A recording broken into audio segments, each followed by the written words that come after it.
Baik,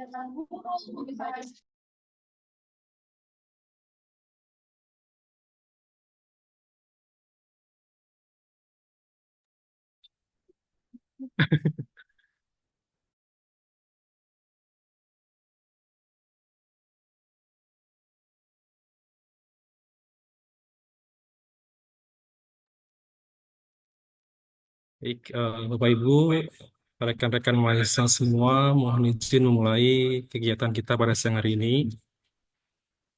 Bismillahirrahmanirrahim. Assalamualaikum warahmatullahi wabarakatuh. Waalaikumsalam warahmatullahi wabarakatuh. Yang terhormat Koordinator Program Studi Manajemen Pendidikan PIP UNJ, Ibu Dr. Desi Rahmawati MPD. Yang terhormat para profesor, guru besar, serta dosen di lingkungan Prodi Manajemen Pendidikan PIP UNJ, serta yang kami hormati seluruh peserta mahasiswa yang hari ini, siang hari ini ikut bergabung dalam kegiatan Insight Sharing Prodi Manajemen Pendidikan PUNJ. Mari kita sama-sama mulai kita hari ini dengan mengucapkan basmalah. Bismillahirrahmanirrahim.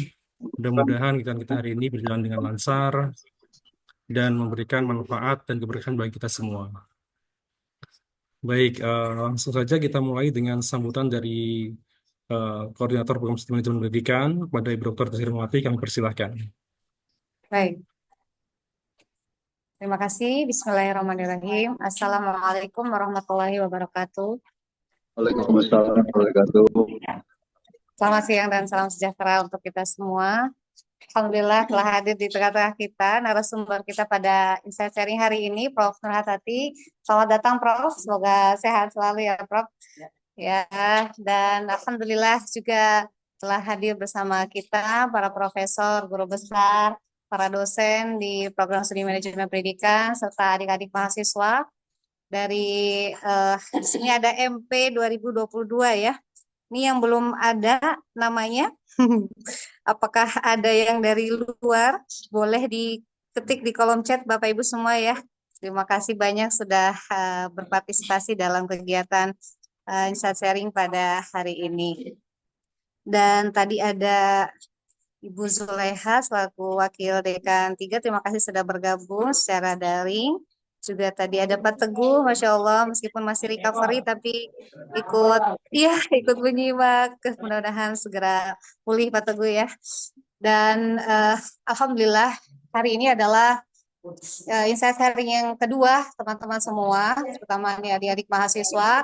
Harapannya kita coba membangun budaya pembelajar ya Prof ya, seirama dengan topik kita pada hari ini, bagaimana optimalisasi manajemen pendidikan dalam deep learning. Deep learning ternyata ada di berbagai jenjang, dari mulai PAUD hingga pendidikan tinggi, dan hari ini kita akan simak bersama seperti apa sih optimalisasi manajemen pendidikan dalam implementasi deep learning di setiap jenjang pendidikan. Semoga banyak manfaat yang bisa kita dapatkan hari ini. Selamat menyimak dan mengikuti kegiatan hingga akhir. Terima kasih banyak. Wassalamualaikum warahmatullahi wabarakatuh. Waalaikumsalam warahmatullahi wabarakatuh. Terima kasih Bu Dr. Desi Rahmawati atas sambutan yang sangat luar biasa. Eh, Berikutnya, tanpa berlama-lama lagi, berhubung sumber ataupun pembicara yang luar biasa, Profesor, Guru Besar dari Prodi Manajemen Pendidikan, dan juga merupakan Ketua Yayasan Ma'had Al-Istiqlal Karawang. Dari pengalaman dan juga kepakaran beliau sangat luar biasa dan sangat relate dengan tema kita pada siang hari ini, yaitu optimalisasi manajemen sekolah dalam memfasilitasi implementasi deep learning. Baik, tanpa berlama-lama lagi, berhubung Prof. Nur sudah bersama kita pada siang hari ini, langsung saja kita menyimak pemaparan dari Prof. Nur terkait manajemen pendidikan dalam memfasilitasi deep learning. Waktu dan tempat kami persilakan, Prof. Nur. Baik, terima kasih. Assalamualaikum warahmatullahi wabarakatuh. Salam sejahtera bagi kita semua dan selamat sore. Om Swastiastu, Namo Buddhaya, salam kebajikan, Shalom Rahayu. Yang saya hormati Korprodi S1 Manajemen Pendidikan, para guru besar, dosen Prodi Manajemen Pendidikan, juga mahasiswa yang saya cintai. Sungguh sebuah kehormatan bagi saya berada di sini dalam untuk apa membicarakan tentang deep learning. Jadi dalam pertemuan ini sebetulnya kita akan memfokus pada bagaimana sekolah, dalam hal ini manajemen sekolah, untuk memfasilitasi implementasi deep learning itu. Jadi di masyarakat sekarang sedang menjadi viral tentang deep learning dengan persepsi yang berbeda-beda. Bahkan ada sebuah puisi ya yang tadi dikirim oleh Prof. Hudaya yang isinya bertanya-bertanya dan belum ada jawaban. Artinya apa? Bahwa membicarakan tentang deep learning itu masih questionable, masih dipertanyakan dan dipersepsi berbeda-beda oleh masing-masing individu. Nah, kita mencoba di sini membedahnya apa yang disebut dengan deep learning. Deep learning itu kalau dilihat dari katanya kan dalam ya, pembelajaran yang mendalam. Mendalam itu seperti apa? Jadi makna dalam itu bisa diartikan adalah pembelajaran dengan memfokus pada pemahaman, memaknai, mengkaitkan konsep satu dengan konsep lain dengan melalui berpikir kritis. Jadi di sini dalam deep learning pembelajaran tidak melulu menghafal, tetapi adalah bagaimana paham tentang sesuatu yang dipelajari. Dan tidak sekedar paham, tapi juga dia harus mampu menerapkannya dalam kehidupan sehari-hari dan bahkan bisa memodifikasi, mengkaitkan antara konsep satu dengan konsep yang lain, konsep satu dengan konsep yang lain, sehingga melahirkan sebuah pemahaman baru. Oleh karena itu, Fulan di sini yang sebagai tokoh deep learning ini mengatakan bahwa deep learning itu adalah membangun pengetahuan baru, menerapkannya dalam kehidupan dan belajar sepanjang hayat terkait dengan 6C, yaitu karakter, citizenship, kolaboratif, creativity, communication, dan critical thinking. Yang itu dirumuskan dalam keterampilan abad 21. Di mana dalam keterampilan abad 21 dikatakan bahwa cara berpikirnya adalah dengan critical thinking yang melahirkan decision making, problem solving, dan creative learning. Alat kerja bersamanya yaitu collaborative learning dan communication. Ada yang terkait dengan karakter, dalam hal ini adalah citizenship, dan dilengkapi dengan penguasaan digitalisasi di dalam proses pendidikan itu sendiri sebagai keterampilan abad 21. Jadi bicara tentang deep learning sangat terkait dengan pemikiran Fulan yang mengatakan bahwa pendidikan abad 21 paling tidak adalah terkait dengan tadi yang disebut dengan C6 ya. Nah, itu konsep dasarnya. Ada beberapa landasan yang harus kita pegang dalam memahami deep learning. Jadi memahami deep learning, kita perlu belajar tentang teori belajar, juga kita harus memahami tentang filsafat pendidikan itu sendiri. Ada 4 hal yang mendasari, ya, saya nggak sempat tulis di sini. Yang pertama adalah konstruksivisme. Tokohnya adalah Vygotsky, ya, di mana beliau mengatakan pengetahuan dibangun melalui pengalaman yang membangun makna. Jadi orang untuk memiliki pengetahuan dia harus mengalaminya. Yang kedua adalah teori belajar bermakna. Itu David Ausubel, ini udah yang dikenal dengan meaningful, yang mengkaitkan informasi baru dengan yang lalu, direlevankan dan kontekstual. Jadi pengetahuan yang baru dikaitkan dengan pengetahuan lama, melahirkan pengetahuan baru yang relevan dan bersifat kontekstual. Itu poin yang kedua tentang teori belajar meaningful. Yang ketiga, dalam taksonomi Bloom, kita tahu taksonomi Bloom mengangkat tentang tingkat berpikir manusia dari C1 sampai C6. Nah, deep learning ini ada di level 4, yaitu analisis dan sintesis, evaluasi, dan to create. Jadi, sangat berfokus pada berpikir tingkat tinggi atau disebut dengan high order thinking. Oleh karena itu, kemampuan menganalisis ini harus dilakukan. Seseorang bisa menganalisis sesuatu bila dia memahami. Yang keempat adalah tentang neuroscience. Neuroscience ini sangat berkaitan dengan mindful, di mana mengatakan bahwa otak itu akan bekerja, berjalan bila melibatkan emosional dan sosial serta aktivitas.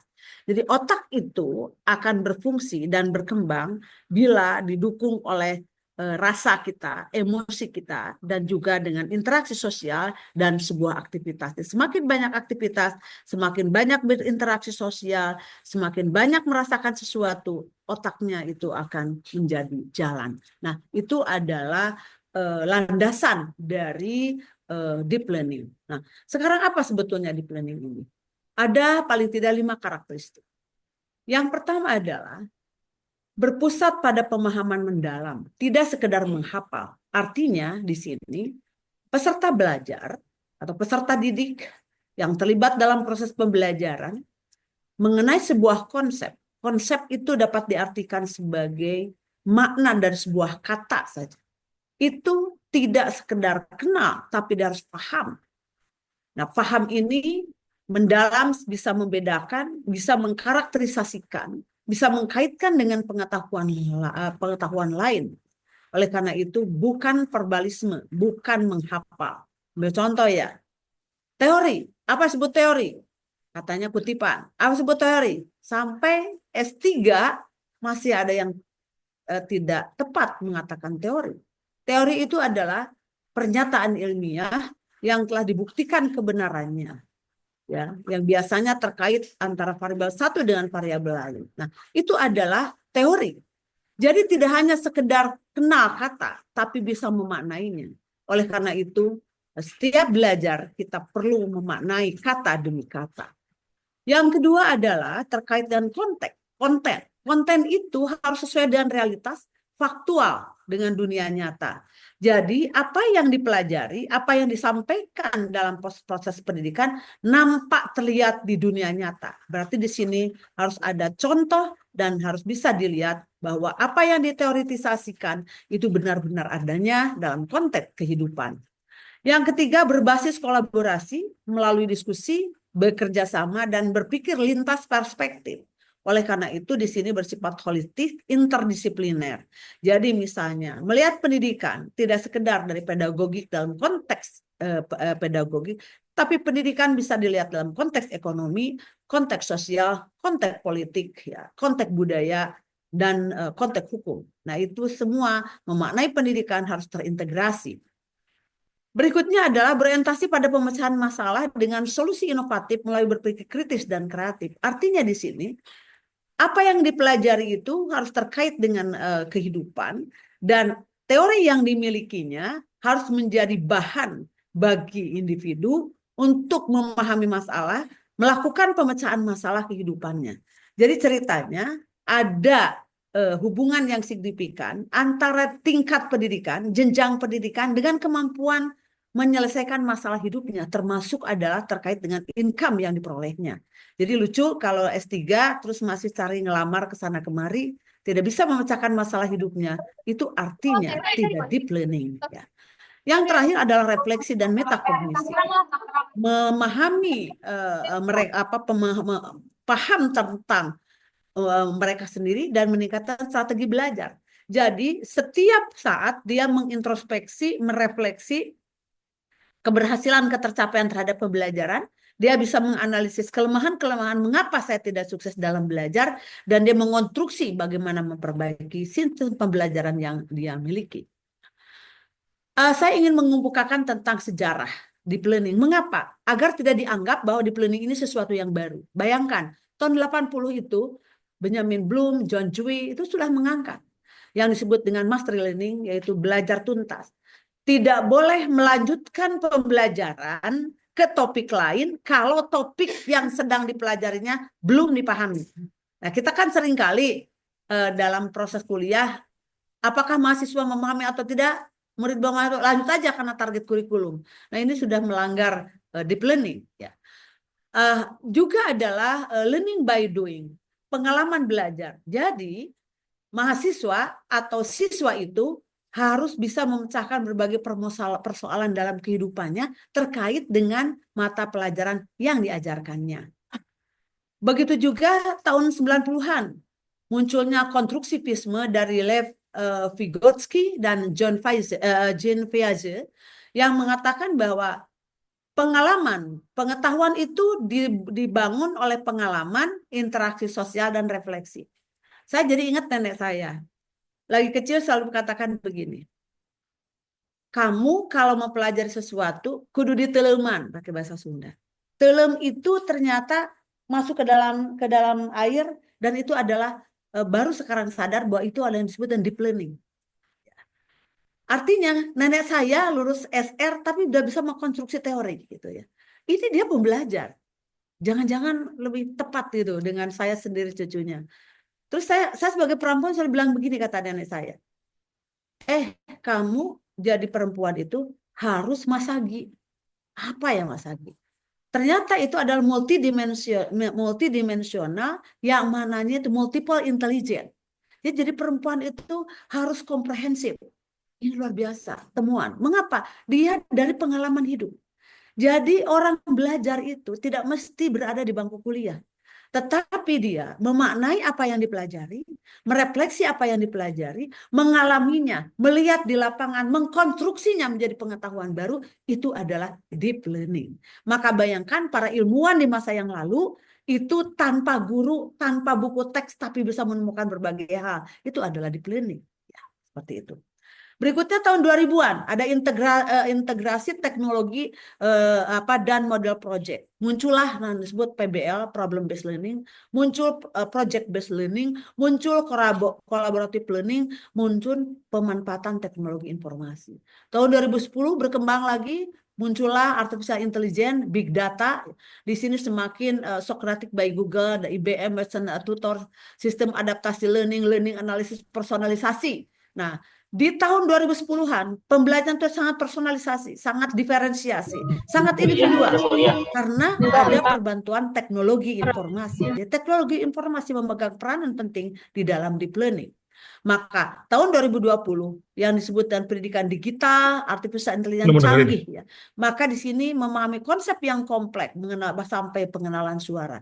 Jadi prosesnya panjang ini dari tahun 80-an dan kita sekarang sedang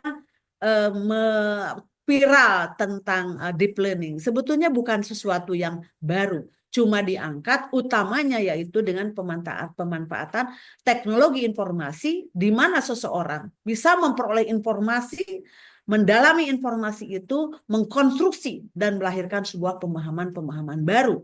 Cuma barangkali perlu ditambah dengan pengalaman. Itu ya sejarahnya. Nah, prinsipnya berapa? Apa? Satu, berpusat pada siswa, oke. Yang kedua, kontekstual, berarti harus sesuai dengan lingkungan. Tidak boleh menyampaikan materi pelajaran yang tidak bisa diperoleh terlihat di dalam realitas sehari-hari. Berpikir kritis tadi, transfer pengetahuan, kolaboratif, eksplorasi refleksi, dan pemanfaatan teknologi. Ini adalah prinsip dasar di dalam deep learning. Sekarang, apa metode utama deep learning ini? Ada sekitar 7 metode utama yang kalau mau diterapkan, jadi metode ini harus kita gunakan. Yang pertama adalah mindful. Nah, ini tokohnya Alan Langer, The Power of Mindful ini. Jadi dia mengatakan bahwa neuroscience-nya itu mind itu ada kesadaran ya. Kesadaran itu bukan emosi, kesadaran itu berasal dari otak. Ya. Jadi di sini berbasis otak. Maka berarti otak harus digunakan. Dari pemahaman harus muncul menjadi kesadaran. Misalnya tentang mengendali banjir. Anak-anak kalau ditanya, apa penyebab banjir? Buang sampah sembarangan. Dah sampai di situ. Tapi tidak ada mindfulnya. Tidak ada kesadaran bahwa kalau membuang sampah itu akan berakibat banjir. Dari perilaku itu maka dia tidak akan membuang sampah. Itu yang disebut dengan tidak belajar mendalam, hanya baru verbalisme, ya. Berikutnya adalah inquiry. Kenapa inquiry? Inquiry itu diantara John Dewey, Jerome Bruner. Kenapa inquiry? Mengeksplor.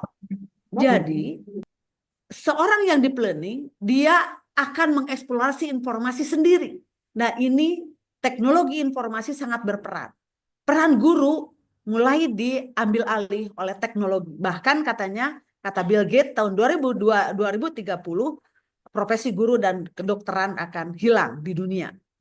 Kenapa? Inquiry. Orang asal coba sekarang dengan artifisial yang luar biasa, asal kita ada kemauan, asal kita bisa bertanya, seluruh informasi muncul. Nah, maka di sini tapi rasa self curiosity-nya, rasa ingin tahunya harus dibangun. Jadi begitu inquiry buka, apa definisi inquiry? Oh, sejarah inquiry. Bagaimana inquiry di negara-negara tertentu? Bagaimana bedanya inquiry antara di Jepang dan di Indonesia? Mungkinkah di Indonesia dilakukan? Itu adalah inquire, ya, eksplorasi, ya. Problem based learning, karena harus kontekstual, harus terkait dan kebutuhan kehidupan individu. Maka di sini harus problem based, ya. Harus project based. Mengapa? Ini Kilpatrick yang mengatakan bahwa ujungnya adalah di situ ada kolaborasi, di situ ada problem based, di situ ada kreatif, maka dikemas di dalam bentuk project. Maka disebutkan project based learning, di mana di situ ada eksplorasi, ada inquiry, ya, ada critical thinking, ada problem based learning, ada collaborative learning, terintegrasi dalam bentuk project. Satu hal yang di Indonesia jarang dikatakan, yaitu self-regulated learning, pembelajaran regulasi, pengaturan diri, Zimmerman. Ya, deep learning itu dengan adanya kesadaran, melihat fakta di lapangan, merumuskan pikirannya, maka ada proses self-regulated, keteraturan diri. Jadi di sini sikap disiplin, tanggung jawab, anti korupsi munculnya dari deep learning. Jadi ada pendidikan anti korupsi itu tidak akan bermakna, tidak akan ada manfaatnya kalau tidak muncul ada self-regulated learning. Yang terakhir ada joyful learning. Kenapa joyful? Orang coba kalau kalian, ini mahasiswa nih di depan saya, mengeksplorasi sesuatu, tidak berasa buka website, buka internet itu, buka artificial intelligence dari mulai replace apa misalnya Gemini, ChatGPT yang 3.5 dan yang lain-lainnya, ya. Itu tidak berasa berdialog, tahu-tahu udah jam 2 pagi. Happiness melahirkan disebut dengan joyful. Nah, joyful ini efek dari temuan, dari inquiry, efek dari melihat realitas di lapangan, efek dari pernah mencobanya, efek dari produk itu sudah dirasakan. Maka lahirlah joyful learning, ya. Itu sebetulnya efek. Tapi ada juga yang mengatakan tidak efek, tapi joyful itu memang pendidikannya harus memikirkan Carl Rogers, humanism di sini, Ki Hajar Dewantara, memanusiakan manusia. Yes, di dalamnya harus memanusiakan manusia. Nah, jadi apa prosesnya? Tetapkan tujuan pembelajaran, hubungkan materi dengan dunia nyata. Nah, jadi yang paling susah itu tatkala materi mau disampaikan harus dikaitkan dengan dunia nyata. Ya. Menggunakan pendekatan active learning, menggunakan berbasis masalah, melakukan refleksi, menggunakan teknologi pembelajaran dan melakukan pembelajaran berkelanjutan. Nah, ini langkah-langkahnya. Nah, sekarang ini pertanyaan tadi pagi saya buka, Pak Sopwan melihat, apa ini bedanya dengan kurikulum 13, dengan kurikulum Merdeka? Nah, di sini kita tahu bahwa deep learning itu bukan kurikulum, tapi pendekatan pedagogik. Di sini tidak mengatur struktur kurikulum. Maka di sini antara kurikulum 2013 dengan Merdeka Mengajar itu saya kira itu ada tingkatannya sedikit. Relatif sama kalau menurut saya. Cuma kalau 2013 terpusat pada standar nasional, maka ada silabus. Sekarang tidak ada silabus, tapi orientasinya tetap CPL-nya tidak dirubah. Standar kompetensinya tidak dirubah, diganti jadi CPL. capaian pembelajaran lulusan bisa dikonstruksi, tapi rujukannya tetap harus kepada standar kompetensi. Jadi bedanya sedikit gitu ya. Nah, bebas memilih dan menyusun materi sesuai konteks siswa, sesuai konteks peserta belajar. Dulu itu tidak sesuai konteks banget, walaupun sudah ada. 2013 sudah ada sinyal-sinyal itu. Ya. Berbasis kompetensi kan begitu, KBK, kurikulum berbasis kompetensi. Kompetensi ini kan pengetahuan, sikap, dan keterampilan. Nah, sekarang ada ditambah diferensiasi penekanan pada karakter kompetensi. Tidak juga sih berubah. Dari dulu gue juga bicara karakter. Diferensiasi juga dari dulu gue bicara diferensiasi. Cuma sekarang suruh lebih mendalam, mengkoneksi konsep berpikir tingkat tinggi. High order thinking tadi. Dari mulai analisis, ya C4. Pendekatannya, kan dulu saintifik, dari mulai kita mengamati, menanya, menalar, mencoba begitu ya. Sekarang berdiferensiasi dan basis proyek. Awalnya dari menanya, menalar, mencoba juga. Jadi tidak bisa dipertentangkan. Menurut saya kurikulum 2013 kurikulum Merdeka juga tidak bisa dikatakan konyol salah. Justru menurut saya setelah saya dalami di situ adalah mencoba mengeksplorasi hal-hal yang baru hingga menjadi sebuah solusi yang selama ini dikatakan bahwa itu tidak sulit dilakukan oleh guru ya. Nah, keterlibatan emosi dengan nilai. Nah, cuma kalau dulu istilahnya dengan sebutan karakter gitu ya. Kalau sekarang namanya project P5 ya kan? Profil pelajar Pancasila. Capaian pembelajaran profilnya kan begitu. Nah, dulu nggak disebut gitu, isinya sama juga yang dulu juga Pancasila kok. Ya, gitu ya. Nah, maka di sini deep learning itu pendekatan pembelajaran yang bisa digunakan untuk mewujudkan profil Pancasila kalau mau dilanjutkan. Ini ada dalam profil Pancasila melalui proyek. Maka waktu saat P5 itu ditampilkan dengan pameran proyek. Nah, sekarang juga ada proyek. Jadi tidak bisa dipertentangkan kalau menurut saya ya. Kurikulum dari dulu juga dari zaman Alif sampai tahun sekarang bicara 4. Kompetensi atau tujuan. Dari tujuan bicara tentang isi berarti konten, materi. Yang ketiga bicara metode atau pendekatan. Yang kelima bicara evaluasi. Nggak ada yang baru. Dari zaman dulu juga. Ya, cuma kita kadang-kadang, oh ini baru, ini enggak. Cuma dulu belum dieksplor. Sekarang project based learning dieksplor. Ya, seperti itu. Dari dulu gue harus begitu. Dari zaman dahulu juga pendidikan harus mendalam. Nyatanya tidak mendalam, mungkin nggak tahu itu faktor apa. Sekarang terakhir, ini lebih fokus tadi yang saya jelaskan itu hanya itulah kurang lebih tentang deep learning gitu ya. Nah, sekarang bagaimana manajemen pendidikan yang mampu memfasilitasi implementasi deep learning? Karena percuma guru mau menyelenggarakan deep learning kalau manajemen sekolahnya tidak mensupport untuk implementasi deep learning. Nah, kebetulan kita kan disiplin ilmu kita adalah manajemen pendidikan, manajemen sekolah apa namanya. Nah, berarti bagaimana manajemen pendidikan yang seperti apa yang bisa memfasilitasi guru untuk mengimplementasikan deep learning? Ini latar belakangnya. Pertama, transformasi pedagogik itu harus. Jadi ada perubahan dalam pedagogik harus tidak bisa dilupakan. Jadi di sini pembelajaran harus mengarah pada cara berpikir, bukan hanya hasil akademik. Selama ini orang tua harus tanya nilai kamu berapa, ya, kamu yang terbaik IPK berapa, bukan itu. IPK tidak akan bicara apapun. Kalau ternyata proses dalam memiliki sebuah kompetensi itu tidak dimiliki.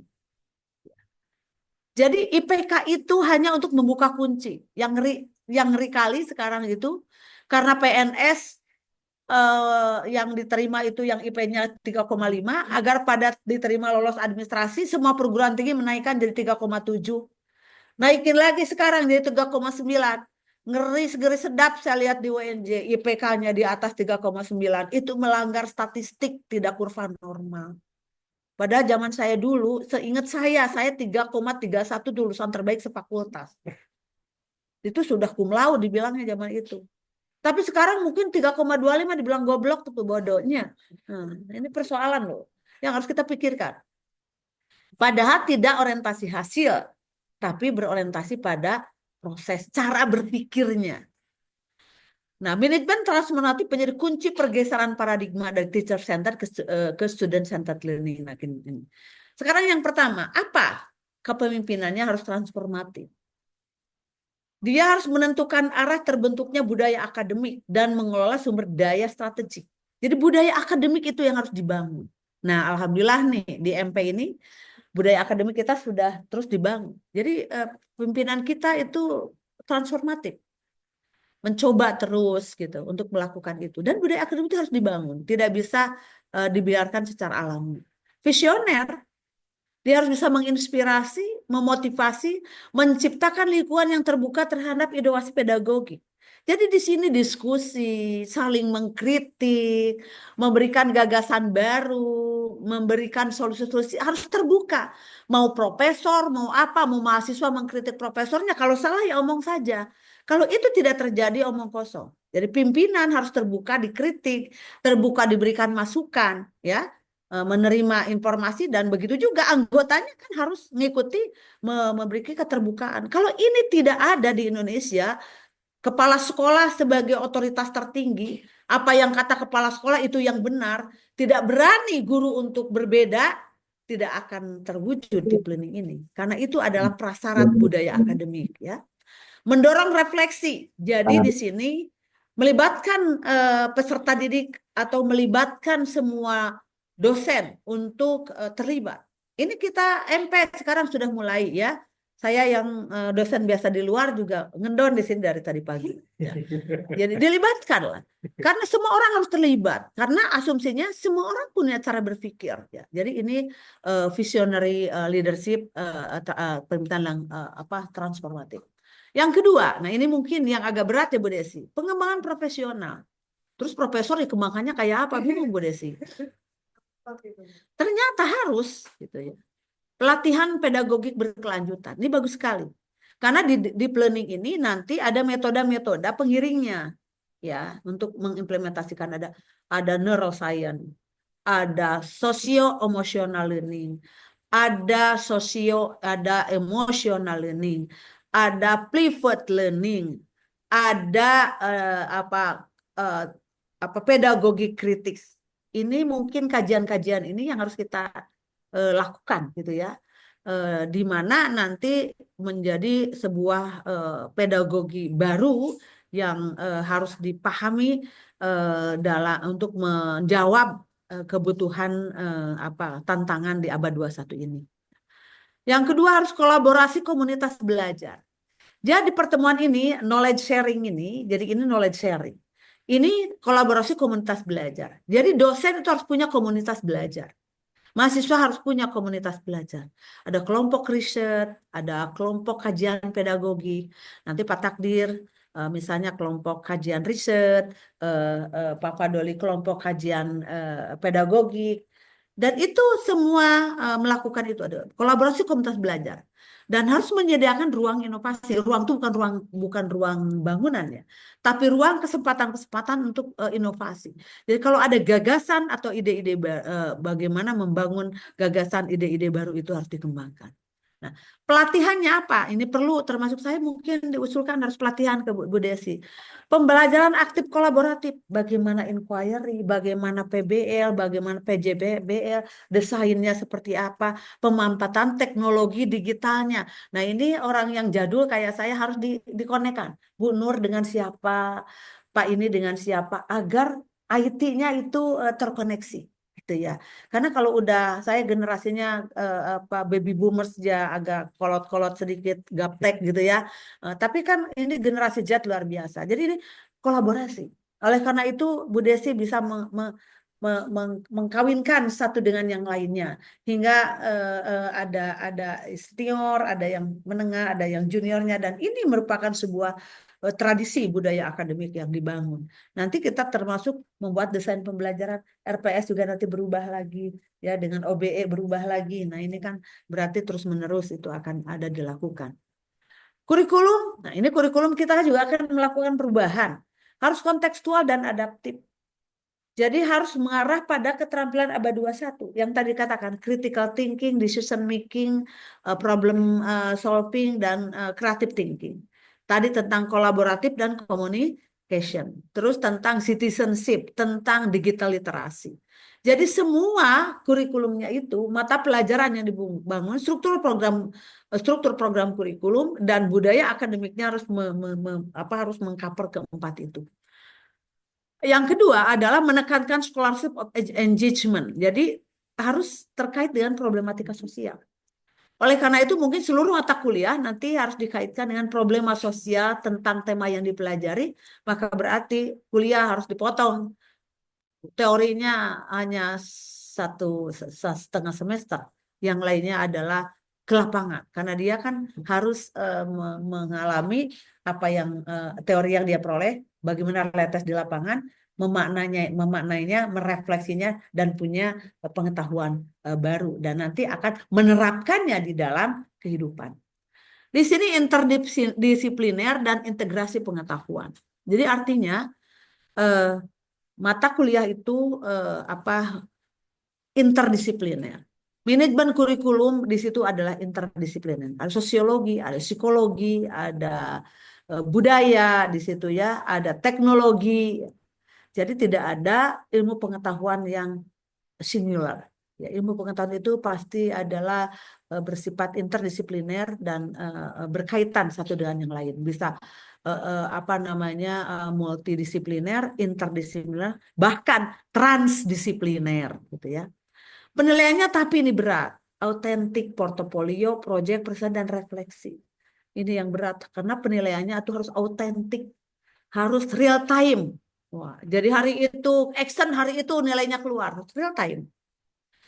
Menumbuhkan pembelajaran yang reflektif relevan dengan kehidupan nyata ini kurikulumnya. Sistem penjaminan mutu. Kebijakan mutunya harus mencantumkan tentang pembelajaran bermakna. Jadi itu harus menjadi kebijakan mutu. Standar mutunya, mutu pembelajarannya, standar kompetensi, standar isi dan prosesnya harus inovatif dan kontekstual.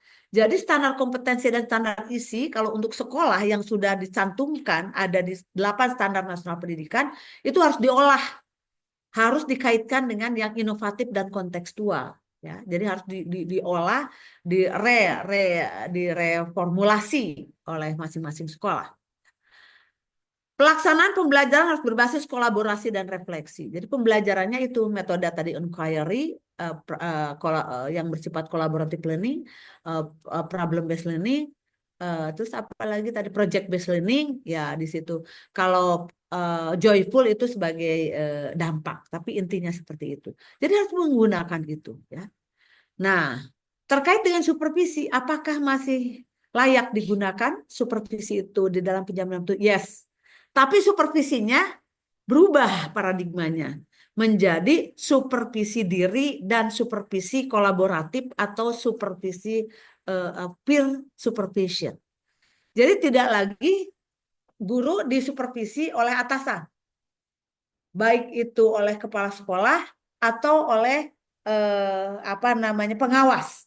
Jadi supervisi lebih ke self supervision karena di sini ada refleksi, ada self evaluation, merefleksi, mengkonstruksi diri, menyadari diri untuk melakukan perbaikan. Dan pendidikan ini kan otonomi, harus belajar mandiri. Maka dia melakukan perbaikan secara mandiri, tidak dioprak-oprak orang lain. Maka self supervision, peer supervision, collaborative supervision menjadi sebuah pilihan untuk penerapan deep learning. Jadi kalau supervisinya seperti sekarang tidak bisa. Maka ada benarnya Mas Bro Nadim, supervisinya menggunakan guru penggerak. Itu adalah supervisi dilakukan oleh peer, ya, oleh teman sejawat. Nah, itu sebetulnya mengakomodir deep learning. Cuma kadang-kadang orang langsung kusut aja ngelihatnya gitu ya. Padahal sebetulnya supervisi juga berubah. Jadi buku saya juga akan dibongkar, tapi nggak apa-apa itu konsep dasar. Tapi buku yang terakhir mau dibuat ya termasuk kolaboratif ya supervision. Ya. Oke. Nah, sistem dokumentasi dan manajemen mutu terbuka dan adaptif. Jadi itu harus siapapun mudah mengakses informasi. Ya. Evaluasi mutu berbasis proses dan dampak. Jadi tidak hanya sekedar hasil, dampak, tapi adalah prosesnya. Mengapa? Karena seringkali kalau berbasis hasil terjadi manipulasi, gitu ya. Jadi harus menghargai proses. Misalnya, sekolah unggulan, Man Ice, udah anak orang kaya, cantik, ya pinter lagi. Lah enak amat ya. Jadi siapapun gurunya ya murid udah lari. Coba madrasah saya. Oh bayarannya kecil, eh, tidak berlatar ini. Ya wajar aja kalau mutunya harus di madrasah saya dibandingkan dengan Man Ice. Kan nggak bisa. Harus dilihat prosesnya. Harusnya negara, pemerintah itu menghargainya proses. Jadi kalau inputnya jelek, input segala macamnya jelek, tapi hasilnya satu digit lebih bagus, itu harus dihargai. Kalau menghargainya sekolah-sekolah unggulan lah, dibuang aja mereka itu unggul. Ya, seperti itu. Jadi jangan melihat hasil, tapi lihat prosesnya. Jadi kalian harus jangan lihat hasil proses. Kata Ibu tadi katakan, untuk mempermudah buka aja AI, kata Ibu ya. Tapi awas loh, bodohisasi. Itu untuk second opinion. Ibu ajarin juga. Itu untuk second opinion. Kenapa? Tidak terjadi proses berpikir. Tidak terjadi proses menemukan. Tidak terjadi proses mengalami. Tidak terjadi proses melahirkan sebuah pengetahuan baru. Karena pengetahuan barunya hasil AI. Jadi itu namanya goblogisasi gitu kan. Contohnya seperti itu ya. Kata Ibu, tidak Bu, tidak dilarang buka AI. Ibu enggak. Ibu juga suka buka. Sering bahkan itu jadi sahabat sahabat dekat. Tapi tetap kita harus ya, ya, karena lama mikir kita tuh. Ya, jadi itu lama. Tapi kalau dengan tanya mereka, kok cepet banget itu mau cerdas kayak mereka seperti apa gitu kan? Itu tidak mau itu adalah fasilitas yang kita bisa miliki. Nah, penguatan kolaborasi. Jadi harus bermitra. Nih, manajemen pendidikan ini, manajemen sekolah, prodi kita harus berkolaborasi dengan sekolah. Karena begitu memahami manajemen sekolah, mereka harus berada di sekolah. Ya, guru. Nah, pendidikan guru mungkin harus kembali ke zaman SPG dulu ya. Seingat saya kan sombong banget. Saya kan lulusan sekolah pendidikan guru. Jadi saya ingat semester 2 itu mulai observasi ke sekolah. Jadi ada setiap bulan itu di minggu terakhir itu wajib ke sekolah kalau Jumat Sabtu. Tidak ada pelajaran. Mengamati sekolah terus lapor. Nah begitu semester 4 balik lagi ke sekolah. Tetap pembelajaran. Itu adalah magang. Magang di sini adalah disuruh-suruh oleh ibu guru. Suruh betulin taplak lah, bawa murid pramuka lah, belum mengajar. Nah, namanya magang.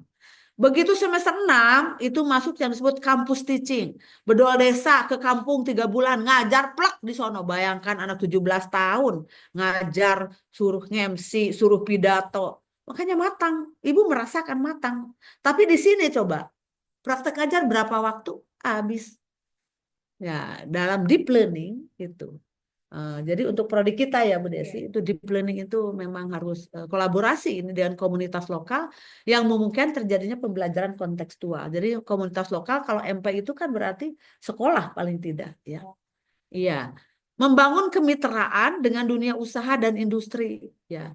Memberikan pembelajaran berbasis dunia nyata. Nah, ini pendidikan juga industri pendidikan tempat apa sekarang kan mau ada lagi UN ya assessment nanti bimbingan belajar muncul lagi nah itu kan industri sekarang pendidikan itu industri maka anak-anak mungkin nanti harus belajar metode Montessori metode apa terus sekolah yang mahal tuh gimana sekarang marketing ya itu marketing sekolah sama dengan marketing perusahaan ya harus dimainkan jadi paradigma mengelola sekolah sekarang sudah berubah jadi sekolah itu udah industri, ya. Sekolah itu harus entrepreneur. Sekolah itu harus apa ya, sesuai dengan kebutuhan dan sekolah itu juga harus sesuai dengan konteksnya.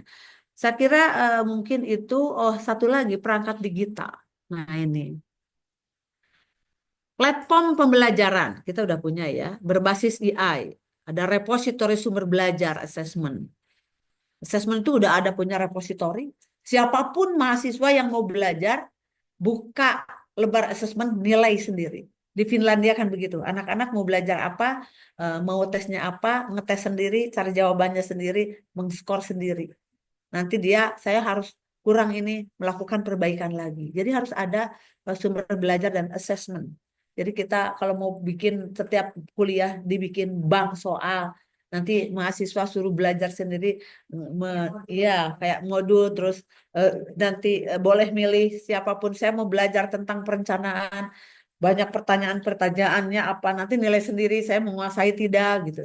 Nah, itu karena di sini adalah kemandirian dalam belajar. Tadi metakognisi gitu ya. Terus infrastruktur, koneksi internet harus kuat, aplikasi edukatif, jadi berbagai aplikasi akan digunakan.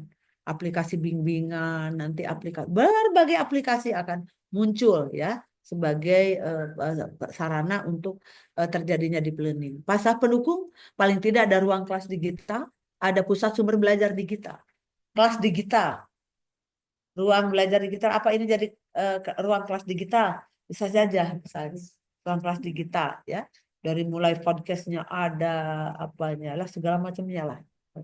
Sistem evaluasi dan monitoring berbasis data. Jadi di sini peringkat digitalnya harus menyiapkan sistem evaluasi dan monitoring yang berbasis digital, yang itu transparan, bisa orang kapan saja, maka akan ada rapot pendidikan di mana orang itu bisa ngecek sekarang. Nah, itu saya kira terobosan Mas Bro Nadim tuh sebetulnya itu memfasilitasi deep learning. Cuma kadang-kadang kita suka rentan dengan perubahan. Jadi belum didalami langsung eh, eh, di apa namanya dianggap bahwa sesuatu itu ya seperti apa ya.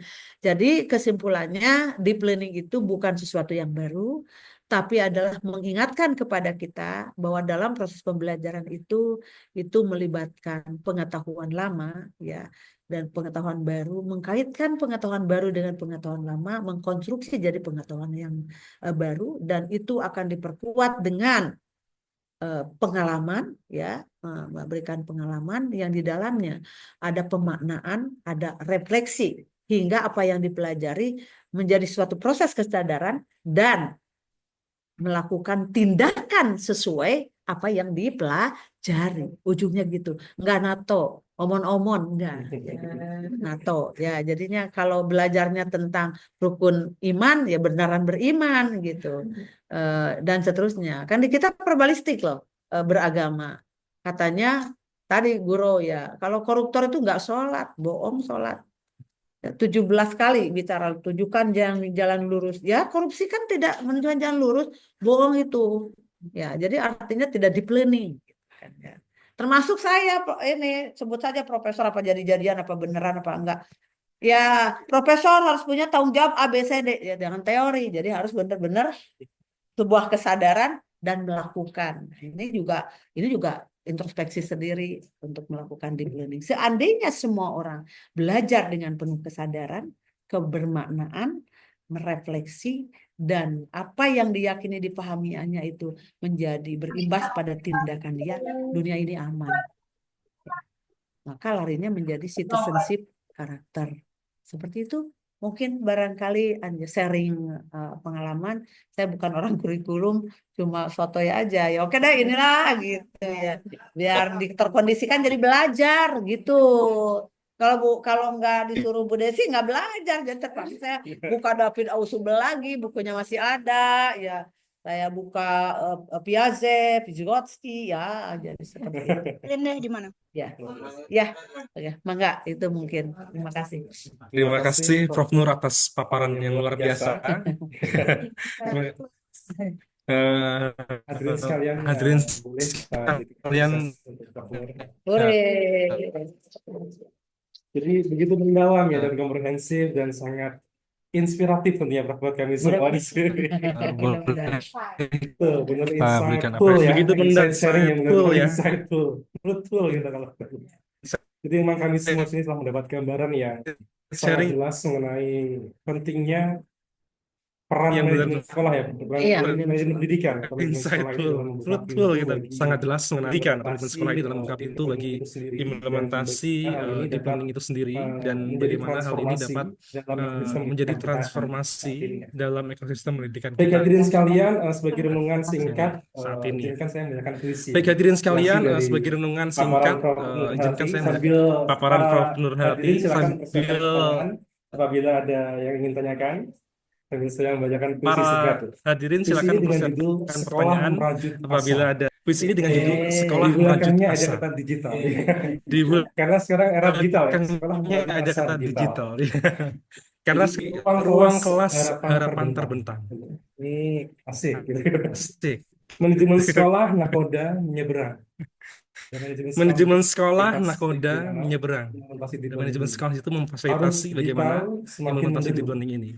Arus digital semakin menderu, bukan berarti sebuah hambatan. bukan berarti Di sebuah situ hambatan. deep learning kembali data.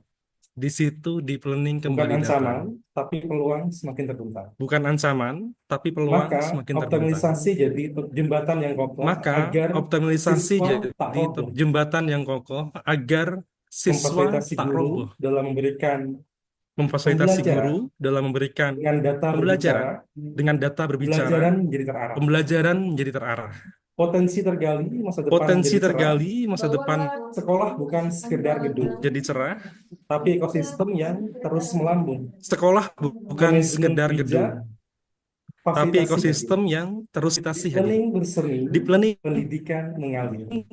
Baik, terima bersemi, kasih hadirin sekalian. pendidikan mengalir. Semoga puisi pendek ini Baik, semakin terima kasih hadirin memantapkan kita, sekalian. meningkatkan Semoga semangat puisi pendek kita ini untuk semakin terus memantapkan berinovasi. kita dan Saya tawarkan kepada saya para tawarkan kepada hadirin para untuk hadirin untuk mengajukan mengajukan pertanyaan pertanyaan ataupun ataupun mengajukan mengajukan diskusi kepada kita. narasumber kita. Jarang-jarang kita bersama Jarang di sini berdiskusi bareng.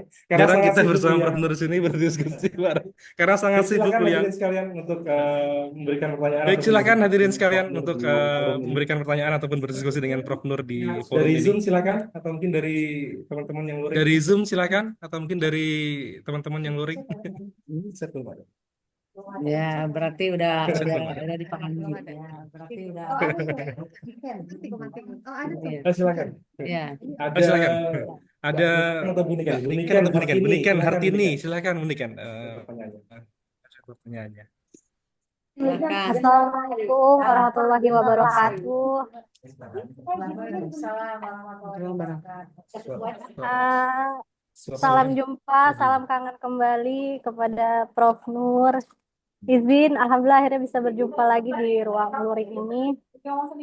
Saya saya alumni MP 2005, satu-satunya salah satu mahasiswa yang dibimbing oleh Prof. Nur Hattati kala itu.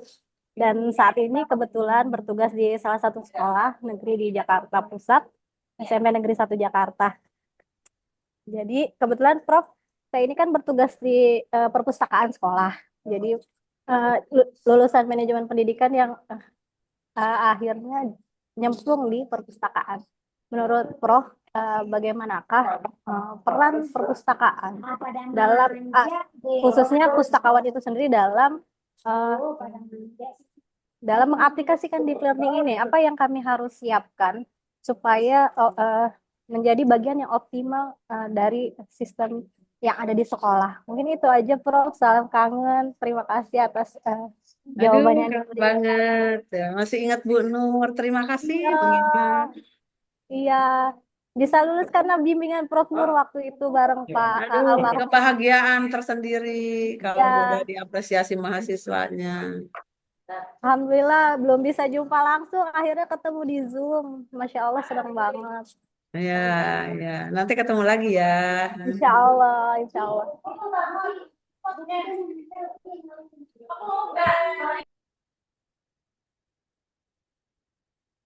Ya.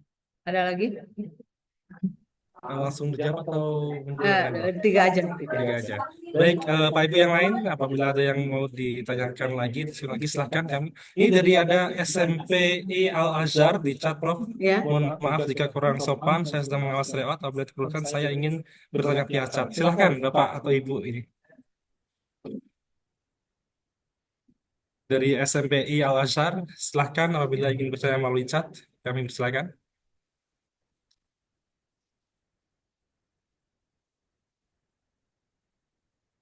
Kami batasi 3 penanya ya. Yang atas dari Bang Mahen, ya ada. Oh, oke. Oke, baik. Bagaimana, baik? Silakan. Sambil menunggu yang komplit ya. Iya. Izin Prof untuk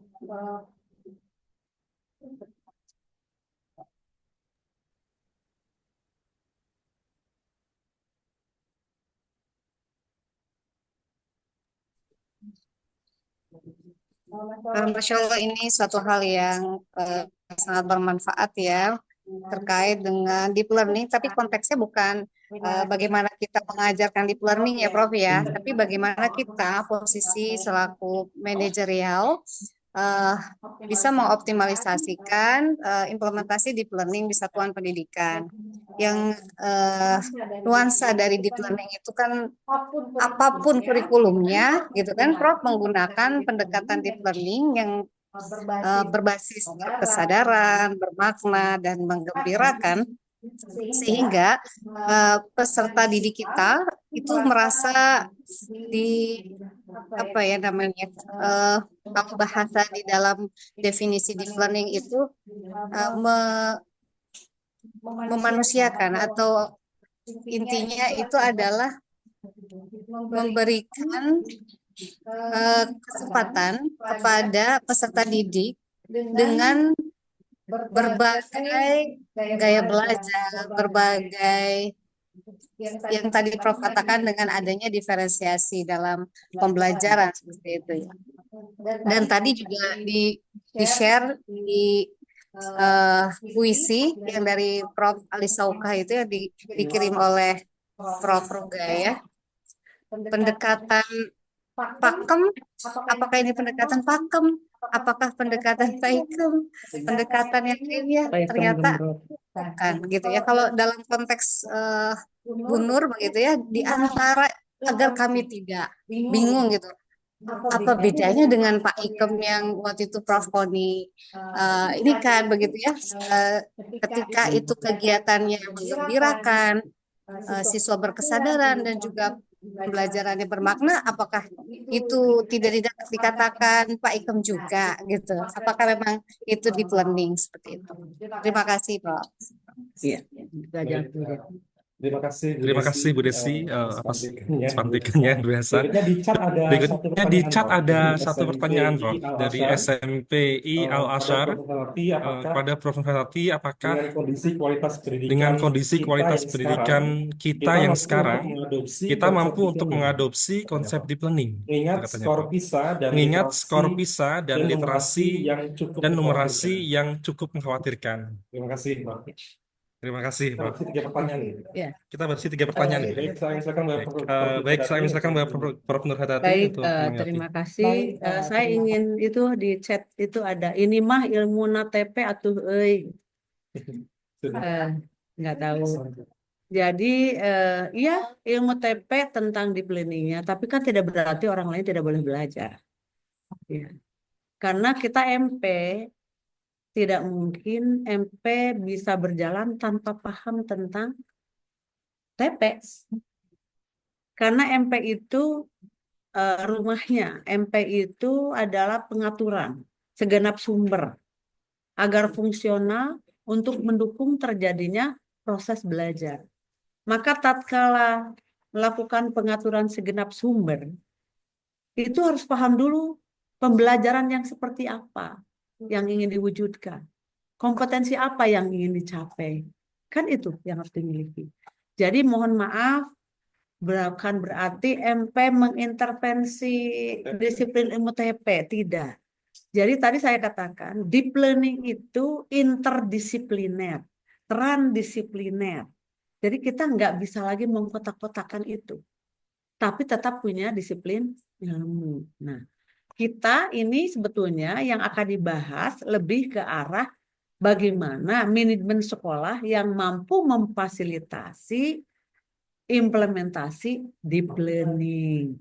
Tapi sebelum membicarakan manajemennya, kita berbicara dulu apa itu deep learning hingga bisa mengambil bisa merumuskan manajemen sekolah seperti apa yang harus diselenggarakan agar deep learning itu berjalan. Begitu saya klarifikasi nih dari siapa nih?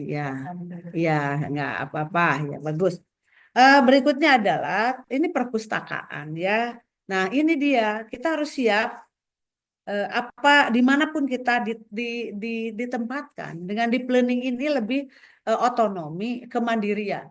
Jadi ternyata alumni kita jadi pustakawan dengan perspektif manajemen pendidikan. maka dia sebagai pustakawan akan berpikir sistem.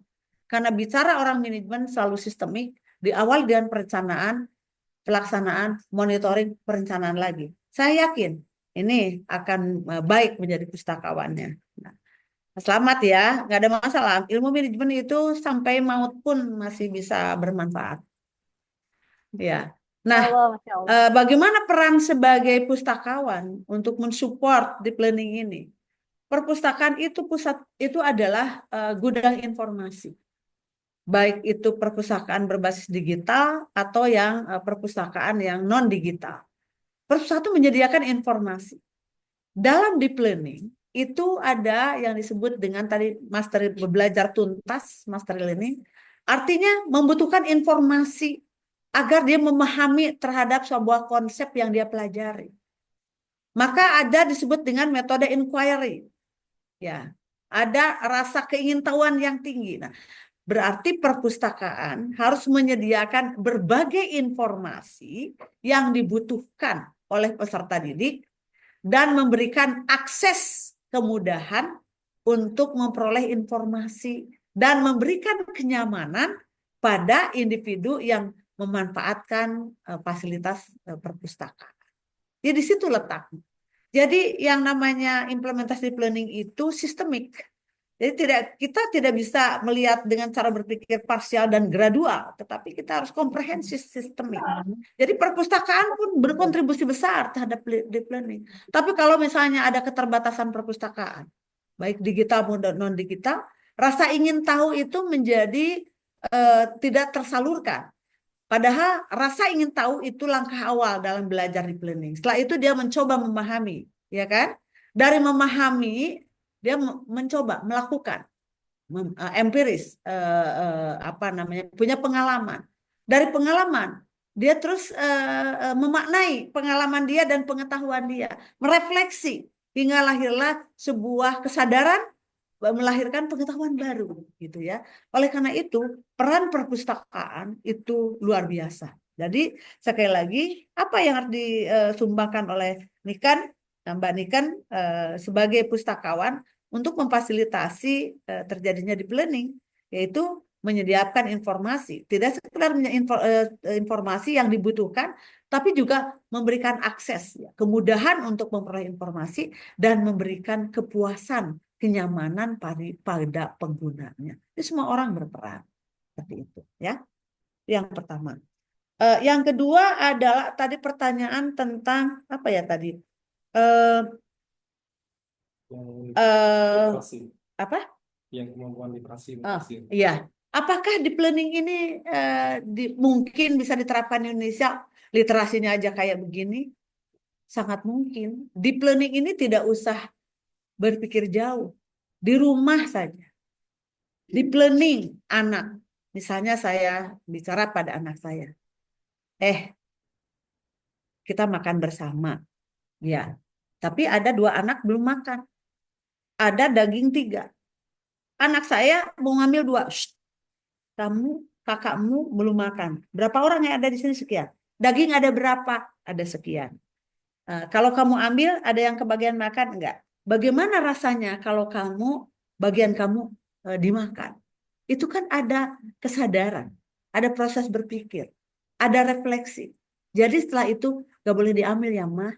Nanti kakak mungkin makan, tahu-tahu tidak ada. Coba kamu bayangkan, kalau makanan kamu diambil kakak kamu sedih enggak? Kamu kesal enggak? Oke, setelah itu dibiasakan dan itu diberikan pengalaman. Ya, suatu saat mungkin dicoba makanannya diambil, kamu sakit hati enggak? Jadi ada experience. Dari experience itu menumbuhkan kesadaran. Dengan kesadaran itu maka behavior, perilaku dia, tindakan dia menjadi benar. Jadi nggak usah tinggi-tinggi deep learning itu kayaknya gimana dalam prakteknya. Kita memulai dari hal-hal yang kita bisa lakukan. Gitu ya. Itu baru contoh di rumah. Jadi planning ini di rumah. Atau saya sebagai istri diajari oleh suami. Katanya jadi istri itu, suami itu imam. Pikirin aja mas saya imam apa gitu kan ya. Nah, tapi terus dipelajari. Jadi tidak boleh ada matahari 2. Jadi pengambil kebijakan itu yang tertinggi adalah suami. Saya tidak bisa jadi saingan dia. Maka makna kolaborasi. Nah, di sini harus berkolaborasi. Berkolaborasi untuk sesuatu mencapai tentang sesuatu gitu ya. Nah, di situ ada pemaknaan, ada refleksi, ada pengalaman ribut berantem dengan suami.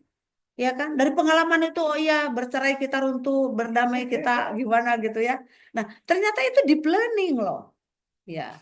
Cuma belum memanfaatkan teknologi informasi. Memanfaatkan problemless solving, yes. Misalnya, itu anak tidak diurus tadi pagi. Itu akibatnya seperti itu karena kamu pekerja. Jadi seorang pekerja konsekuensinya begini, gitu kan. Terjadi diskusi. Kapan saja diskusi, lagi makan diskusi, di jalan diskusi, kapan saja diskusi. Itu terjadi proses refleksi, refleksi. Itu membuat kecerdasan dan kesadaran. Jadi itu bisa dilakukan di kelas. Mungkin kalian masih ingat kalau ibu ngajar, ayo buka HP-nya. Jadi maksudnya apa? Definisinya apa? Menurut kamu apa? Kan gitu kan? Oh, ayo kakak si Kiki kan? Setelah itu oh iya ya Bu ya, oh iya ya. Itu di planning. Ya, jadi di planning itu jangan dibayangkan momok sesuatu apa ya, sesuatu yang luar biasa. Kita sederhanakan. Yang penting artinya di sini dalam proses pembelajaran bahwa apa yang dipelajari hari ini terkait dengan yang lalu. Kalau yang lalunya belum dipahami, jangan coba-coba mempelajari sesuatu hari ini. Karena kan harus ada connecting. Ada pengetahuan baru yang berkaitan dengan pengetahuan yang diterima sekarang dengan yang lalu mengkonstruksi menjadi yang baru. Di sini letaknya. Jadi guru itu sekarang anak ya master learning ya. Jangan diajar kali-kalian dulu kalau tambah-tambahan belum bisa. Tapi kan terus kelas 3 karena materinya kali-kali terus. Atau anak belum baca, bisa baca, naik ke kelas 2. Belum bisa baca juga, naik ke kelas 3. Sampai kelas 5 begitu dites ada anak tidak bisa baca. Banyak kejadian anak SMP tidak bisa baca. Berarti gurunya tidak deep teaching. Ya, anaknya tidak deep learning. Baru ketahuan SMP kelas 2 tidak bisa baca. Nah, jadi makanya disebut learning by doing. Maka harus banyak eksperimen, harus banyak berinteraksi sosial, harus banyak berinteraksi, berantem, jangan ribut. Anak sedikit aja dibully udah ribut katanya. Ya, itu kan memberikan pengalaman loh. Saya dulu kan SD cuma 28 kilo, SMP 32, apa dibilang sama teman-teman saya? Congcorang nyodor kacai, udah budak pegang makan tai. Bahasa Sunda ya, orang kecil katanya makan tai ya. Sakit hati ya. Oh itu bully ya kalau sekarang. Saya bilang ke nenek saya, karena saya dibesarkan nenek. Alah segitu-gitu segitu aja. Kamu bisa kuat. Kamu tunjukkan, congcorang itu bisa ngadek, tuh ngadek. Bisa motong gitu. Kamu suatu saat jadilah congcorang yang baik. Jadi kalau teman kamu bilang gitu, kamu bilang congcorang, kamu tunjukkan kamu congcorang. Ih, nenek saya pintar banget. Caranya gimana? Iya kesempatan. Nah jadi buat begitu sih yang ngeledekin saya, lagi lengah saya bawa sapu. Bagus ya. Sampai dia ampun gitu ya. Nah artinya di situ pengalaman itu ya adalah pelajaran yang paling berharga. Cuma jangan melampaui trial and error juga ya. Tetap harus diiringi dengan konsep gitu. Tidak trial and error atau sembarangan gitu. Tetap itu kita didasarkan pada sebuah pemahaman tetap apa yang dilakukan. Tapi experience dari apa yang kita ketahui itu perlu dilakukan. Itu pentingnya riset. Oleh karena itu maka sekarang katanya pembelajaran harus berbasis riset dari mulai mengamati, menanya, mengumpulkan data, mengeksplorasi itu semuanya berbasis seperti halnya riset. Jadi seperti itu. Jadi sangat memungkinkan ya dilakukan. Jadi jangan takut dan jangan itu tidak bisa diterapkan. Nah, berikutnya dari Bu Desi ya, tadi tentang apa tuh? Apa? Pembelajaran. Jadi kita tuh agak ini ya dengan istilah-istilah baru. Padahal dulu ada Pak Ikem. Oh iya Pak Ikem. Oh iya ada Pak Ikem, ada Pak Ikem Brot gitu ya. Isinya kan itu berpusat pada siswa. Dulu Pak Ikem berpusat pada siswa. Terus tadi kan ada 7 ya berpusat pada siswa. Terus kontekstual kan dari dulu juga ada pembelajaran kontekstual. Udah ada, bukan hal yang baru. Waktu apa kompetensi apa kurikulum berbasis kompetensi, terus kurikulum Kurtila, kan bicaranya masih itu, katanya kontekstual gitu ya. Terus pendidikan harus apa pendidikan harus mengembangkan critical thinking. Dari dulu kan ada mengamati, menanya, sudah ada ya. Pembelajaran yang menyenangkan, human ya, sudah ada. Jadi sebenarnya saya nggak ada yang baru, cuma mengingatkan kembali lebih sistematis mungkin. Mungkin yang dulu belum memanfaatkan teknologi informasi, itu satu. Yang kedua, belum bersifat proyek, ya kan? Yang dulu tuh belum bersifat proyek, yang holistik, integratif dalam sebuah aktivitas, di dalamnya ada unsur kolaborasi, ada unsur inquiry, ada unsur problem, ya kan? Dikemas di dalam proyek. Nah, itu yang mungkin kemasannya yang berbeda. Dari dulu ada namanya problem solving juga dulu, cuma dulu adanya case study, gitu, studi kasus. Studi kasus tidak apa? Untuk menganalisis, untuk melakukan problem solving. Cuma dulu namanya case study gitu kan. Jadi kita maka di sini pembelajaran mendalam itu ya dalami makna dari yang dulu paikem gemrot maknai secara mendalam. Jadi setelah itu kita tidak alergi dengan ide baru, tapi kita pun tidak tergagap-gagap dengan ide baru dan menganggap itu sesuatu yang baru gitu, yang sebetulnya udah ada. Nah, itu macam CBSA, cara belajar siswa aktif. Itu student center learning. Itu tahun 70-an. Prof. Koni, saya masih ingat suka diajak dosen saya ke Cianjur. Itu sudah ada CBSA. Tapi di Sunda jadi berubah cul barudak sena anteng katanya. CBSA. Biarkan anak-anak biar anteng. Ya, CBSA itu kan student center. Cuma kan kita kadang lupa lagi gitu ya. Kalau mungkin tidak di planning katanya. Terhadap sebuah konsep itu tidak di planning. Kalau di planning itu dari pemahaman akan melahirkan kesadaran. Dari mana muncul kesadaran? Yaitu dengan memaknai, merefleksi. Jadi sekarang itu kalau setiap setelah selesai mengajar, merenung gitu. Reflektif, ini kenapa ya? Kenapa sih kalau istri harus nurut suami? Kenapa ya? Itu mikir saya. Kenapa suami anak orang? Kenapa ya kalau istri kalau nggak diizinkan suami nggak boleh? Kenapa kok bapak jadi nomor 2? Kenapa ya? Itu terus di mana? Bertanya, berelaborasi kan gitu. Hingga akhirnya menjadi sebuah kesadaran, dan kesadaran itu mengendalikan tindakan kita, behavior kita gitu. Jadi itu di planning. Saya memaknainya kayak gitu. Jadi di planning itu ya kapan saja di mana saja akan terjadi. Jadi kembali ke yang tadi, mungkin bedanya hanya di situ. Satu berkaitan dengan proyek, yang kedua dulu tidak dikait-kaitkan dengan karakter, tapi dulu juga ada sikap, pengetahuan, keterampilan dulu juga ada ya. Cuma istilahnya tidak disebut dengan citizenship ya, karakter. Terus dulu tidak disebut collaborative learning, tapi dulu juga ada diskusi, ya kan? Uji coba, ya itu kan kerjasama, tidak disebut kolaboratif, ya diskusi ya kolaborasi ya, gitu kan ya. Terus tidak disebut problem based learning, padahal ada juga case study untuk pemecahan masalah. Mungkin yang muncul itu tentang critical thinking. Di situ ada kemandirian di dalam belajar, ada metakognisi, dan ada situasi keterbukaan yang luar biasa. Guru sama siswa itu egaliter, satu derajat. Nah, itu mungkin yang agak berat. Suruh 1 derajat, tapi tidak berarti kita kehilangan wibawa. Maka berarti caranya adalah harus memiliki kemampuan yang luar biasa agar tidak dicengin oleh muridnya, gitu ya. Wibawa itu dari kepercayaan murid kan, dari kepercayaan siswa.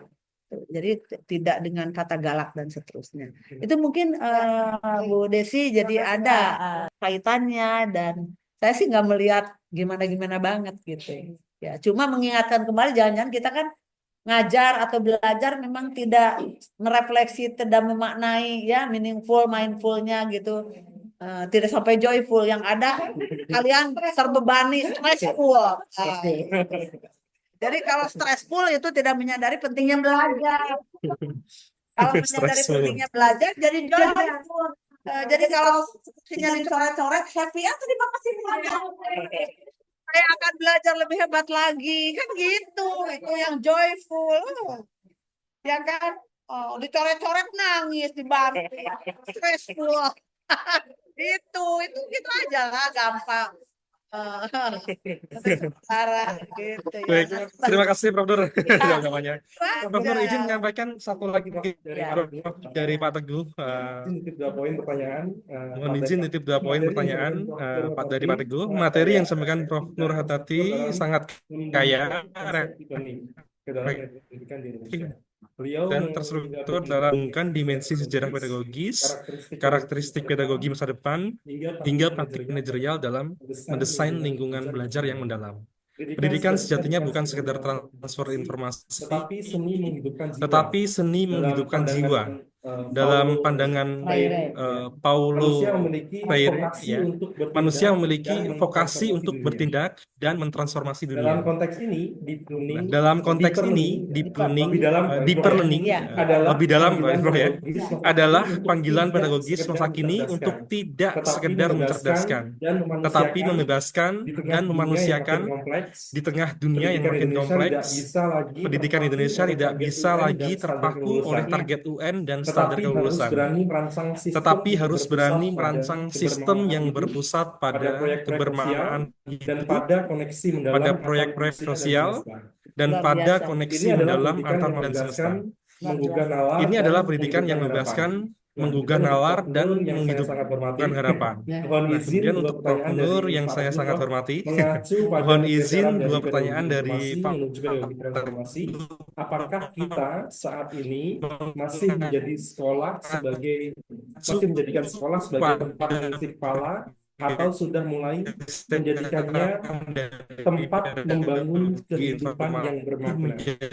Yang kedua, terkait pentingnya karakter dan kewargaan global sebagai hasil utama pendidikan di tengah era disrupsi AI dan ketidakpastian global, bagaimana sebaiknya pendidikan Yang Indonesia kedua, menyiapkan warga yang tidak hanya pintar, tetapi juga berani, bermoral, bersolidaritas, dan berani mengambil tindakan sosial. itu Prof dari Pak Teguh. Waduh, ini tim saya. Jadi kami ngajar bersama dengan Prof. Teguh. Ini kayak ujian terbuka. Kalau ujinya kayak Pak Teguh saya gak lulus ini. Waduh, iya, biasa teman saya yang satu ini.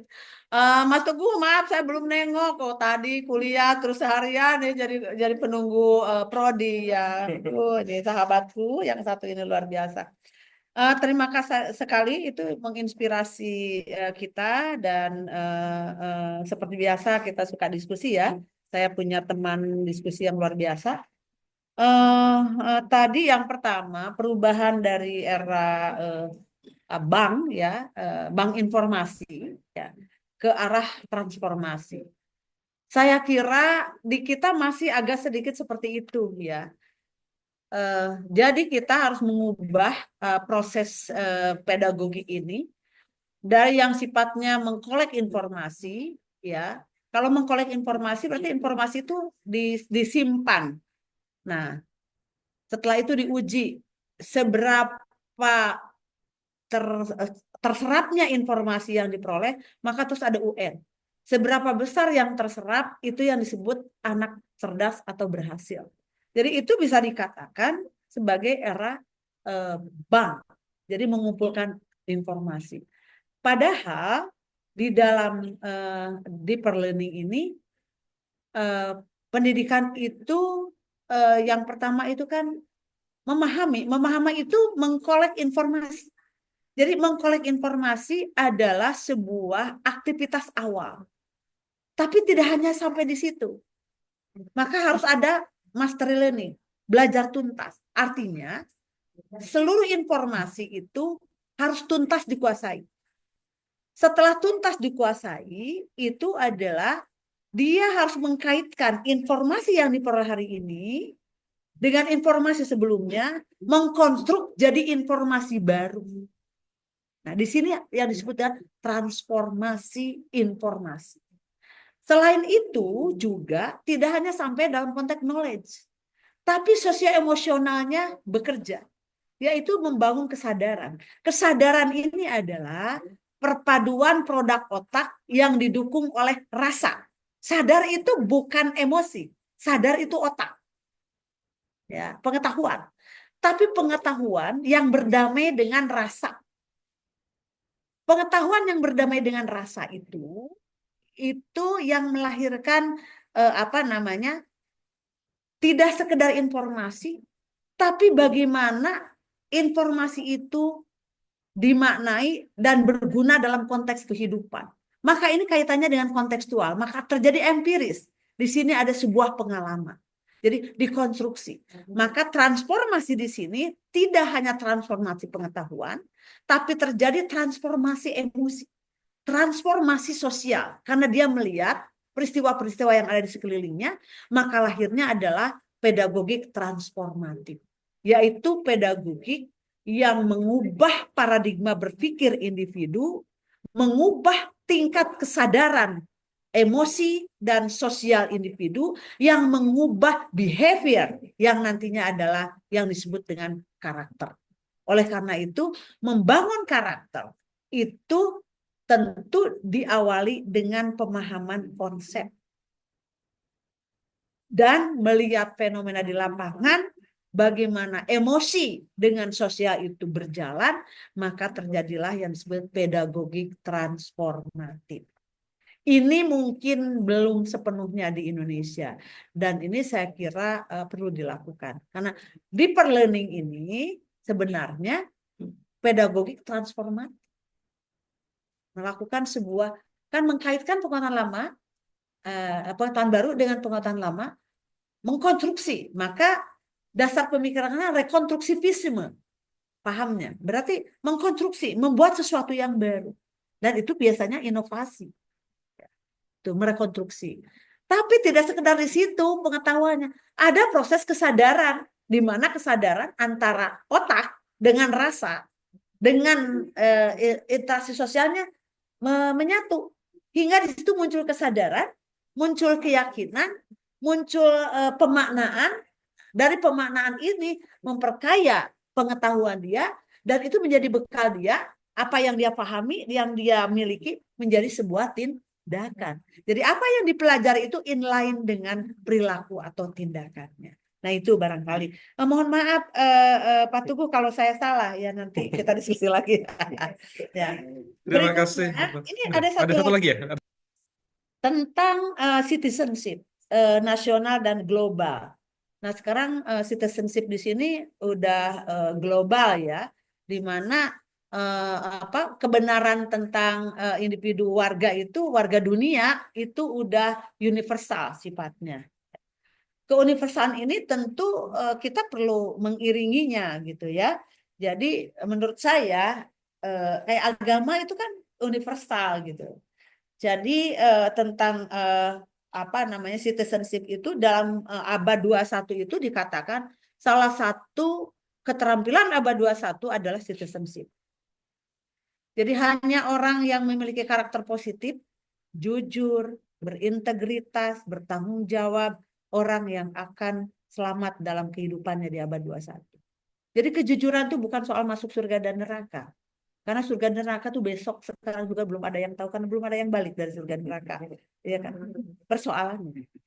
Jadi artinya di sini lebih ke arah tadi meaningnya, ya, pemaknaannya. Jadi ada sebuah kesadaran bahwa berbuat baik itu adalah untuk kepentingan hidup itu sendiri. Di mana hidup merekonstruksi bahagia. Saya suka katakan, bahagia itu direkonstruksi. Itu berdasarkan pemaknaan. Bahagia itu direkonstruksi. Maka dalam hal ini, pendidikan punya misi untuk menjadikan orang happiness. Joy, tidak sekedar joy ya. Joy gembira, tapi happiness. Karena happiness itu udah sangat psikologistik. Kalau joy itu lahiriah, ya kalau menurut saya, joyful itu. Tapi udah happiness, itu udah psikososial levelnya. Oleh karena itu maka pendidikan bertugas untuk mengajarkan atau menjadikan individu mampu merekonstruksi hidupnya, membangun sebuah kebahagiaan. Nah ini, Indonesia itu orang yang tidak paham bahagia. Yang disebut bahagia kalau tasnya bermerek Hermes. Hermes berapa? 1 miliar. Gila, 1 miliar saya mau bikin masjid aja nggak punya duit. Nah itu kan kita bertanya, apa itu bahagia? Bahagia dengan minum kopi ini, dengan bahagia kan harus dikonstruksi. Nah, pendidikan harus mampu menjadikan orang mengkonstruksi bahagia yang esensial. Maka di sini di Perlearning itu mengajarkan hal-hal yang esensial. Di Perlearning ini mengajarkan tentang kebermaknaan dari apa yang dipelajari, yang itu dilakukan dengan refleksi. Nah, gitu kali ya, Mas Anung ya. Saya minta saya juga sedang belajar. Nenek-nenek belajar. Ya, nggak Baik, apa-apa. Baik, terima kasih Prof. Nur atas tanggapan dari dari Pak Teguh. Baik hadirin yang kami hormati, ternyata waktu jualah yang memisahkan kita pada hari ini. Ya. Membatasi kebersamaan kita, bahwa pada sesi insight sharing pada sore hari ini telah memberikan banyak sekali insight buat kita ya. Berbagi ilmu dan wawasan baru tentunya kita serap dari narasumber kita yang sangat luar biasa, Profesor Dr. Nur Hatati, MD. Dan semoga apa yang kita diskusikan hari ini menjadi bekal berharga buat teman-teman semua, buat seluruh para hadirin dalam mendorong langkah-langkah dalam mengoptimalisasikan manajemen sekolah atau manajemen pendidikan di bidang kita. Untuk menyambut dan memanfaatkan deep learning ini demi kemajuan pendidikan di Indonesia tentunya. Kami sekali lagi menyampaikan terima kasih pada Prof. Nur Hatati. Ada pantun dulu. Oh, silakan, monggo, Prof. Monggo, Prof. Ya.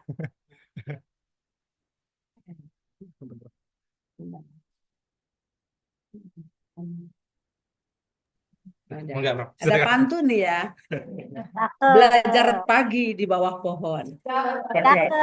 Matahari cerah, angin sepoi. Deep learning bukan hafalan, tapi berpikir dan makna yang dicapai. Mantap. Pergi ke sawah menanam padi. Pulang petang membawa hasil. Artinya, Belajar mendalam tiap hari agar kompetensi makin andal dan stabil. Mentari pagi bersinar terang. Anak sekolah penuh semangat. Dengan deep learning jadi cemerlang. Berpikir kritis jadi kebiasaan yang kuat. Akhir. Jalan ke pasar beli terasi. Tak lupa singgah beli ketupat. Belajar mendalam bukan basa-basi, tapi bekal hidup yang sangat hebat. Mantap. Luar biasa tentunya Prof. Nur. Terima kasih sekali lagi Prof. Nur. Terima kasih juga kepada seluruh penyelenggara atas kerja kerasnya, dan tentu saja kepada seluruh peserta. Terima kasih yang tak terhingga atas partisipasi yang aktif dalam diskusi atau insight sharing kita pada siang hari ini. Mohon maaf yang sebesar-besarnya atas segala kesalahan, kekurangan, salah-salah kata dari kami. Kami selaku pembawa acara mohon undur diri. Wabillahi taufiq wal hidayah. Wassalamualaikum warahmatullahi wabarakatuh. Waalaikumsalam warahmatullahi wabarakatuh. Terima kasih banyak Bu Nur. Dokumentasi, boleh dokumentasi Sudah tadi udah. sambil Ya. Ya udah namanya juga belajar di learning.